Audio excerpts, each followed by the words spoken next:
جو چیز صدیوں سے فراڈ سمجھی جاتی تھی آج وہی جدید بینکاری نظام کی بنیاد بن چکی ہے۔ اگر یہ نظام آ جائے تو مہنگائی کم ہو سکتی ہے۔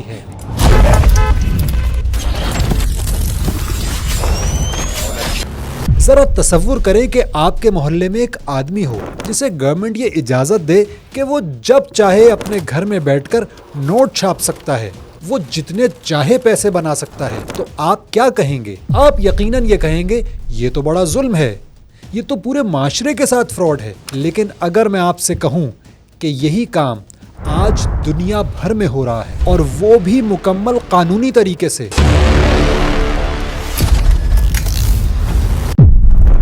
ہمیں ہمیشہ یہ سکھایا جاتا ہے کہ پیسہ صرف حکومت بناتی ہے، لیکن حقیقت اس سے بالکل برعکس ہے۔ آج دنیا کا تقریباً 90% پیسہ نہ حکومت بناتی ہے، نہ اسٹیٹ بینک، بلکہ کمرشل بینکس بناتے ہیں، اور وہ بھی کوئی مشین لگا کر، کوئی سونا کھود کر نہیں، بلکہ صرف اپنے کمپیوٹرز میں چند نمبر ٹائپ کر کے۔ یہ کوئی خیالی بات نہیں بلکہ ڈیٹیل میں ایکسپلین کی گئی ہے ایک حال ہی میں شائع ہونے والی کتاب breaking the trap of debt, inflation, interest and poverty میں، جسے renowned economic expert Qanit Khalilullah نے لکھا ہے۔ اور مزے کی بات یہ ہے کہ وہ میرے پوڈ کاسٹ میں 2 بار آ کر انہی مسائل پر نہایت گہرائی سے بات کر چکے ہیں۔ اب ذرا اس سسٹم کو ایک سادہ مثال سے سمجھتے ہیں۔ فرض کریں آپ بینک میں 1 لاکھ روپے جمع کرواتے ہیں۔ آپ سمجھتے ہیں کہ یہ پیسہ اب محفوظ ہے، لیکن حقیقت کیا ہے؟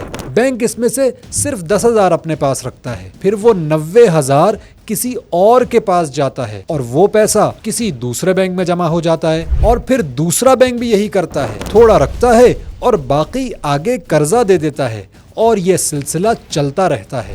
یوں آپ کے 1 لاکھ روپے سے پورے سسٹم میں 10 لاکھ تک پیسے بن جاتے ہیں، یعنی money is made out of thin year.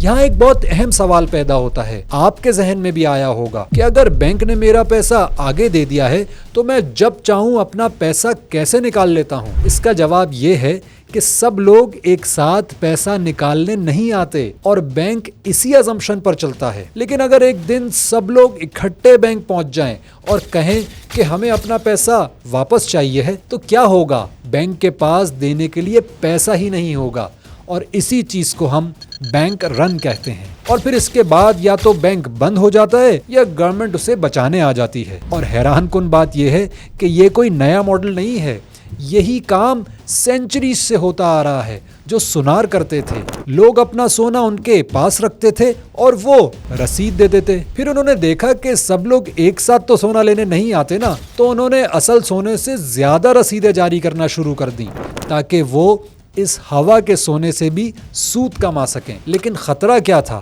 اگر سب لوگ ایک ساتھ آ جاتے تو ان کے پاس دینے کو سونا نہیں ہوتا اور وہ دیوالیہ ہو جاتے۔ یعنی جو چیز صدیوں سے فراڈ سمجھی جاتی تھی آج وہی جدید بینکاری نظام کی بنیاد بن چکی ہے۔ لیکن اصل مسئلہ یہ ہے کہ یہ سارا سسٹم ایک بنیادی اصول پر کھڑا ہے کہ ہر نیا پیسہ ایک نئے قرض کے ساتھ آتا ہے، یعنی جتنا پیسہ بڑھے گا اتنا ہی قرض بڑھے گا، اور یہی وہ ٹریپ ہے جسے یہ کتاب ڈیٹ ٹریپ کہتی ہے۔ اب لوگ کہتے ہیں کہ قرض نہ ہو تو ترقی کیسے ہوگی، فیکٹریاں کیسے لگیں گی؟ لیکن حقیقت یہ ہے کہ 80 سے 85% قرض نہ کسی نئی فیکٹری میں جاتا ہے، نہ کسی نئی ٹیکنالوجی میں، بلکہ پراپرٹی میں اور سٹاک مارکیٹ میں چلا جاتا ہے۔ یعنی پیسہ حقیقی معیشت یعنی ریئل اکانومی میں نہیں جا رہا، بلکہ ایسٹس کی قیمتیں بڑھا رہا ہے۔ اسی لیے آج ایک عام آدمی کے لیے گھر لینا مشکل ہو چکا ہے، اور وہ پوری زندگی محنت کرتا ہے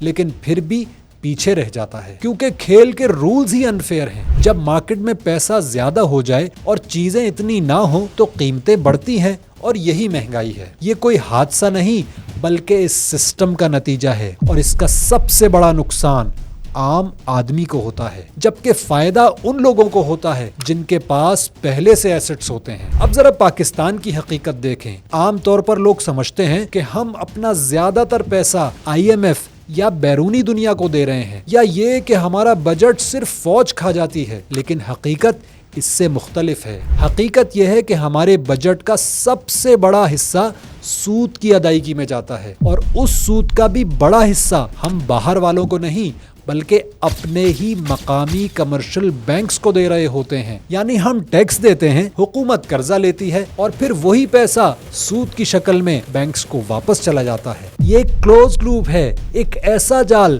جس میں پوری معیشت پھنسی ہوئی ہے. ایک اہم بات یہ ہے کہ اس کتاب میں صرف تھیوری نہیں دی گئی بلکہ فریکوینٹلی آسکڈ کوسچنز کا سیکشن بھی ہے، جہاں وہی سوالات اٹھائے گئے ہیں جو ایک عام آدمی کے ذہن میں آتے ہیں. مثلاً اگر بینک پیسہ کریٹ نہیں کریں گے تو کیا معیشت سست نہیں ہو جائے گی؟ کیا انویسٹمنٹ کم نہیں ہو جائے گی؟ اگر اسٹیٹ بینک کے پاس پیسہ بنانے کی طاقت آ گئی تو کیا وہ اس کا غلط استعمال نہیں کرے گی؟ اگر اتنا بڑا سسٹم بدل دیا گیا تو کیا کیوس نہیں آ جائے گا؟ کیا اس سے بینکنگ سسٹم کولیپس نہیں ہو جائے گا؟ اور سب سے اہم سوال، کیا یہ نظام واقعی پریکٹیکل ہے بھی یا صرف ایک آئیڈیلسٹک بات ہے؟ یہاں ایک اور اہم سوال پیدا ہوتا ہے کہ کیا اسلام اس نظام کو قبول کرتا ہے؟ قرآن میں زکوٰۃ کو نماز کے ساتھ رکھا گیا ہے.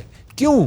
کیونکہ اسلام صرف عبادات کا دین نہیں بلکہ ایک مکمل معاشی نظام دیتا ہے جہاں دولت سرکولیٹ ہو، چند ہاتھوں میں سمٹ کر نہ رہ جائے، سود نہ ہو اور انصاف ہو. لیکن آج کا نظام اس کے بالکل الٹ ہے. دولت کنسنٹریٹ ہو رہی ہے، سود اور عدم مساوات بڑھ رہے ہیں. کوئی کہہ سکتا ہے کہ اسلامک بینکس بھی تو موجود ہیں، لیکن مسئلہ صرف سود کا نہیں، مسئلہ یہ ہے کہ پیسہ کیسے کریٹ ہو رہا ہے، اور اسلامک بینکس بھی اسی سسٹم میں آپریٹ کر رہے ہیں. تو پھر حل کیا ہے؟ یہ کتاب ایک واضح حل دیتی ہے جسے فل ریزرو بینکنگ کہتے ہیں. اس کا مطلب یہ ہے کہ بینکس وہی قرضہ دے سکتے ہیں جو کسی نے واقعی انویسٹ کیا ہو. یعنی دو الگ الگ راستے ہوں گے، ایک سیف اکاؤنٹ جہاں آپ کا پیسہ 100% محفوظ ہوگا، اور دوسرا انویسٹمنٹ اکاؤنٹ جہاں آپ رسک لے کر منافع کما سکتے ہیں. اب بینک ہوا سے پیسہ کریٹ نہیں کر سکے گا. اگر یہ نظام آ جائے تو مہنگائی کم ہو سکتی ہے، قرض کم ہو سکتا ہے، سود کا بوجھ کم کیا جا سکتا ہے، اور حکومت کے پاس جو پیسہ بچے گا وہ تعلیم،